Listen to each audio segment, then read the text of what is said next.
I also take it into a different direction. And, just simply like the delay. It's not necessarily because you're behind. A patient is waiting. In their minds, they're waiting. They're waiting in traffic. They're waiting for a parking spot. They're waiting for the elevator. They're waiting in the waiting room. They're literally waiting on the table in the exam room, even while they're getting their vitals taken. They're waiting to hear the magic that comes out of a physician's mouth. That's what they came for. So in their minds, they're waiting. An easy way to get through that, just to release that tension they have about the time that they've spent, is say, thank you for waiting. Now you've got all of my attention. Simple way to diffuse that, because most people are concerned more with their time than they are their health. I'll hear them say, oh my gosh, it took me 28 minutes to get here today. And it usually takes me about an hour to get to any location that I'm going to, but people value their time. And if they feel that it's been taken away by someone else, a simple way to diffuse it. Thank you for waiting. You've got all my attention. That's why I say I go a little bit deeper, the attention. Just allow them to talk for 2 minutes. You get everything that you need to hear from them in 2 minutes. It'll actually make the visit more efficient, believe it or not. Sounds like a time sucker, but it's not. Empathy, responding to their difficulty or their emotion. Patients will say what they're having a difficulty with. They don't necessarily show you.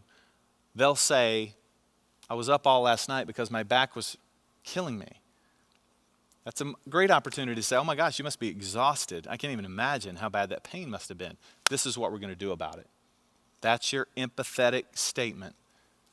Patient will say, oh yeah, my mom passed away a couple of months ago. Now I've got to go through all her things, and it's just kind of tiring. Oh my gosh, it's hard enough. You have to go through the grief, but now you got to go through all the memories.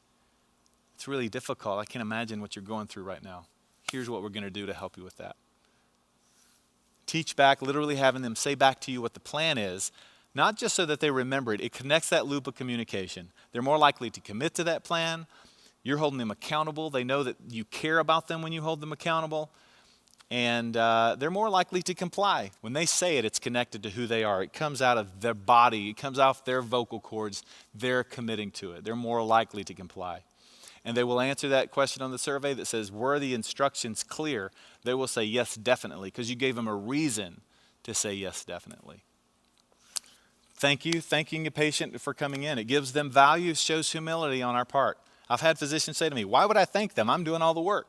Why would I thank them? They drove 2.5, 3 hours just to see me. Why would I thank them? It just shows humility on our part. We need each other. We need patients. There might be a line of patients. You may not have a shortage of patients, but it's just the sentiment. We say that to our family and friends. Thanks for coming.